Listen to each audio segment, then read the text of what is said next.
여러분 반갑습니다. 여러분의 멘탈 전도사 천만쌤입니다. 벌써 일요일 새벽 시간이 다가왔네요. 일찍 일어나가지고 또 활기차게 하루를 시작해 봅시다. 지금쯤 꿈속에서 헤매고 있는 분도 있을 텐데 빨리 일어나시기 바래요. 제가 이런 이야기를 해드리고 싶네. 1억으로 10억을 만든 자산가들이 그 매일 아침에 확인하는 게 있어요. 지표 10가지 한번 볼까요? 뭘 볼까요? 지표. 첫 번째는 미국 10년물 국채금리를 한번 볼 겁니다. 미국 10년물 국채금리. 그 자산 시장의 그 중력이죠. 금리가 오르면은 주식과 부동산은 약간 좀 하방으로 좀 압력을 좀 받더라고요. 그리고 달러 인덱스를 한번 봅니다. 글로벌 자금 흐름의 일종의 신호등이죠.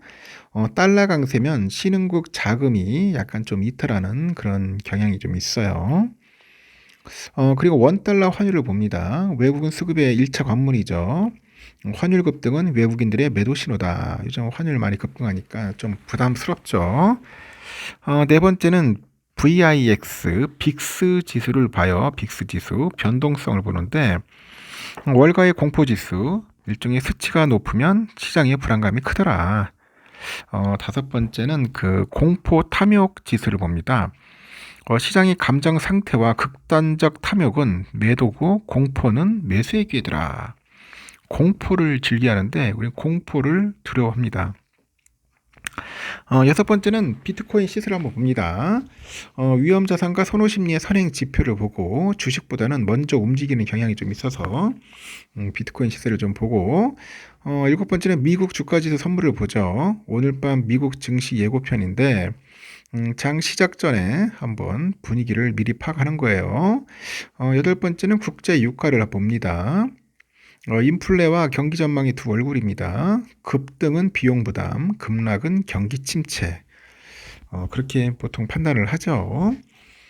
아홉 번째는 글로벌 주도주로 마감을 보는데 시장을 이끄는 대장주를 보죠. 보통 뭐 예를 들어서 엔비디아, 뭐 테슬라 이런 것들 추세 확인을 좀 봐요. 열 번째는 한국의 CDS 프리미엄을 봅니다. 한국 경제의 부도 위험을 알 수 있죠. 국가 신용도에 대한 외부의 시선을 우리가 한번 살펴볼 필요도 있다. 한 10가지 정도 보면은 딱 좋아요. 여러분들도 한번 시간 내시면은 한번 살펴보면은 좋을 것 같아서 제가 한번 이야기를 해드리는 겁니다. 삼성전자 반도체 관련된 이야기 제가 뭐 주구장창 떠들고 있는데 이제 반도체 관련 삼성전자 이야기도 이제 점점점 저도 이제 줄어들고 있습니다. 이제 뭐 15만 전자는 돌파했고 이제 조만간 20만 가겠지만은 이제는 뭐 이야기 안 해도 잘 하시니까 삼성에 대한 이야기를 점점 줄이면서 2월 달에는 또 새로운 이야기로 변신을 해야 할 것 같습니다. 변신. 미국이 시스템 반도체에 이어서 메모리 반도체도 통상 압박 사정권에 넣어가지고 현재 압박하고 있는데 한국 통상 당국은 지난해 11월 한미 관세 협상에서 그 명문화한 경쟁국 대비 불리하지 않은 조건을 관철시키기 위해서 미국 측과 후속 협상에 나설 것으로 보이네요. 전문가들은 한국 정부가 대만과 같이 미국 내 생산량에 비례한 무관세 쿼터를 받아내는 방식으로 협상을 진행할 경우 메모리랑 파운드리 특성을 감안해서 미국과 협상에 나서야 한다. 그런 이야기를 합니다. 한국무역협회 국제무역통상연구원장이 삼성전자의 테일러 공장은 그 메모리 반도체보다 시스템 반도체를 제조하는 파운드리 위주라면서 한국이 대만처럼 미국에서 생산하는 반도체의 개수로 관세 혜택 할당량을 저한다면 이 점을 감안해서 협상할 필요가 있다. 이렇게 언급을 하고 이 파운드리를 통해서 생산하는 시스템 반도체는 단가가 높은 대신에 물량이 적어요. 물량을 기준으로 관세 혜택을 부과할 경우 한국이 미국에 수출하는 메모리 반도체가 너무 적게 관세 혜택을 받을 우려가 있다는 의미라는 거죠. 한국 반도체 기업들도 미국의 현지 투자 압박이 심해질 상황에 대비해서 첨단 반도체 생산량 중에 한국과 해외 물량 사이의 최적의 비중을 고민해야 한다는 지적도 있습니다. 미국이 현지에서 생산하지 않은 메모리 반도체에 관세를 100% 부과하겠다고 경고한 만큼 현지 투자가 관세는 낮출 수 있으나 한국 대비 월등히 높은 생산비를 감안해야 한다는 거죠. 그리고 한미 관세 협상 결과에 따라서 조성하기로 한 3,500억 달러 규모의 대미 투자 펀드가 반도체 관련 프로젝트 여기에 사용될 가능성도 제기됩니다. 다만 이 경우에도 기업들이 유불리를 잘 따져야 할 겁니다. 얼핏 한국 정부랑 기업 모두 반도체 투자에 대미 투자 펀드를 활용하는 방안을 선호할 것으로 보이지만 상황이 그렇게 단순하지는 않다는 것이 통상 전문가들의 시각이죠. 그래서 지분을 정부와 기업이 어떻게 나눌지 등 강론에서 이견이 있을 수 있다고 설명을 하는데 특히 통상당국은 각 프로젝트별로 특수 목적 법인을 만들고 기업들은 SPV의 지분을 소유하는 것보다는 운영자로 참여시키는 안도 검토하고 있고요. 기업들이 이해관계와 어떻게 조화를 이룰지 주목되는 거죠.